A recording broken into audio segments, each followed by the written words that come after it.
अध्यक्ष महोदय, मैंने पहले से तय किया है। कल जब हाउस में चर्चा चल रही थी, कई सम्मानीय सदस्य इतना जोर से बोल रहे थे, मुझे भी डर लगता था कि वो खड़े होकर मेरे तक ना आ जाए।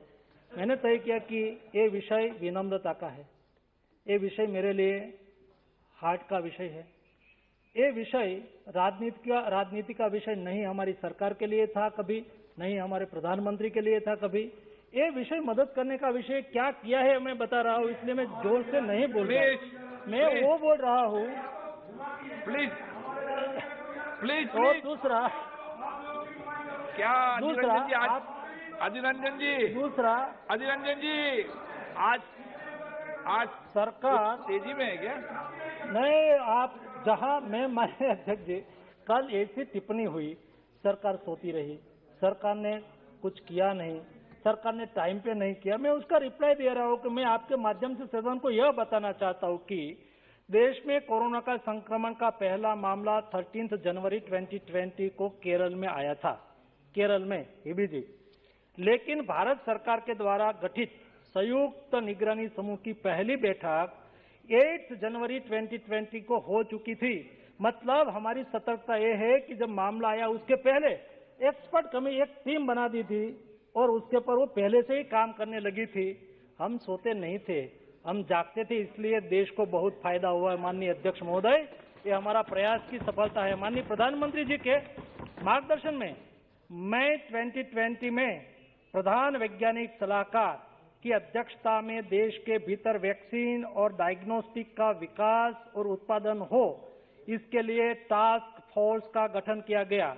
पहले संयुक्त निगरानी ग्रुप बनाया, बाद में टास्क फोर्स का गठन किया गया और उसके बाद वैक्सीन बनाने से लेकर लगाने तक की योजना। जब पहला केस रिपोर्ट हुआ तब से ये तैयारी पहले से शुरू हो गई थी। अधीर रंजन जी, ये हमने करके दिखाया है। और मैं बताऊंगा, वैक्सीन बनाने से लेकर लगाने तक की योजना बनाने के लिए national expert group on vaccine administration for कोविड-19 नेकवाक का गठन अगस्त 2020 में किया गया जा चुका था। ये सब हमने प्रोएक्टिव जो क्या मेजर लिया था वो मैं बता रहा हूँ। भारत सरकार ने दिसंबर 2020 में, मेरे जो ऑब्जर्वेशन ही करना था तो मैं पढ़ता नहीं, मैं भाषण करता हूँ और अच्छा भाषण करता हूँ। भारत सरकार ने दिसंबर 2020 में देश में रही विविध मंत्रालयों की प्रयोगशालाओं को एक प्लेटफॉर्म पर लाकर Indian SARS-CoV-2 genomics consortium INSACOG बनाया और देश की 37 प्रयोगशाला एक प्लेटफॉर्म पर लाई गई और जो जीनोम सीक्वेंसिंग पर लगातार काम कर रही है। ये प्रयोगशालाएं अभी तक 1,18,000 से भी ज्यादा सैंपल का जीनोमिक सीक्वेंसिस कर चुकी है और उनकी रिपोर्ट मैं बताता हूं, उसका भी रिप्लाई आपको अवश्य दूंगा। सॉरी चेयरमैन साहब,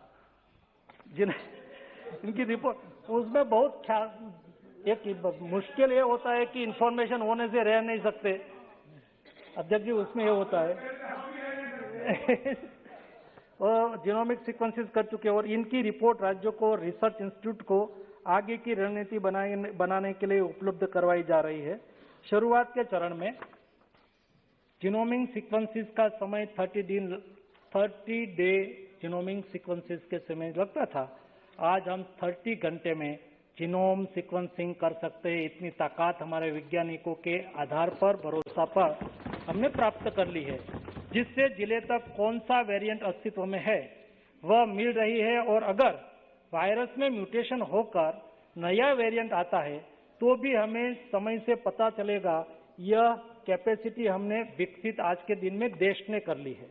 इससे पता चलता है कि भारत सरकार कितनी अग्रिम कार्यवाही कर रही है, ये आपके माध्यम से मैं हाउस को बताना चाहता हूं। दूसरा, हमारा हर प्रयास विश्वास, पारदर्शिता और प्रामाणिकता से हुआ है। उसके बारे में मैं बताऊंगा तो कोविड आपदा के शुरुआत से ही प्रधानमंत्री श्री मोदी जी ने अपने दूरदर्शिता का परिचय करवाते हुए बहुत सारे ऐसे निर्णय लिए हैं जिसे देश के इस कठिन चुनौती का दृढ़तापूर्वक सामना कर सका और अन्य देशों की तुलना में महामारी से होने वाले नुकसान को हम कम कर सके हैं। और ये हम नहीं, सारी दुनिया मानती है। सरकार की सभी रणनीतियां भरोसे की नींव पर तैयार की गई। मैं दावे से कह सकता हूं कि हमारी इस पूरी लड़ाई का मंत्र सबका साथ, सबका विश्वास और सबका प्रयास था और इस रास्ते पे हम आगे बढ़ रहे हैं। प्रधानमंत्री जी ने देश के वैज्ञानिकों पर विश्वास किया और कोविड वैक्सीन डेवलप करने के लिए जरूरी फंड उपलब्ध करवाया गया। यह पहली बार है जब सरकार ने स्वयं आगे बढ़ते हुए हमारे वैज्ञानिक संस्थाओं को वैक्सीन रिसर्च और डेवलपमेंट के लिए फंड दिया हो, जिसका नतीजा यह हुआ कि पहली बार कोई रोग के लिए भारत ने दुनिया के साथ ही वैक्सीन डेवलप की। या इस